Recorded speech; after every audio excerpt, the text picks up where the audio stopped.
ನನ್ನ ಆಸೆ ಏನು ಗೊತ್ತಾ, ಊರತ್ರ ಸಮುದ್ರ ಇದೆಯಲ್ಲ, ಆ ಸಮುದ್ರ ತೀರದಲ್ಲಿ ನಿನ್ನ ಜೊತೆ ಸುಸ್ತಾಗೋ ತನಕ ನಡಿಬೇಕು.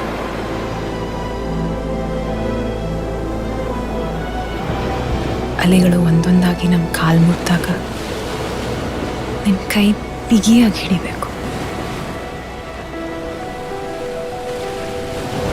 ಅಲೆಗಳ ಸದ್ದು ಕೇಳ್ತಾ ಇದ್ರೆ ಜೋರಾಗಿ ಹಾಡಬೇಕು ಅನ್ಸುತ್ತೆ. ನಿಂಗೆ ಯಾವತ್ತೂ ಹೇಳಿಲ್ಲ, ನಿನ್ನ ಜೊತೆ ಇದ್ದಾಗಲೂ ಹಾಗೆ ಅನ್ಸುತ್ತೆ.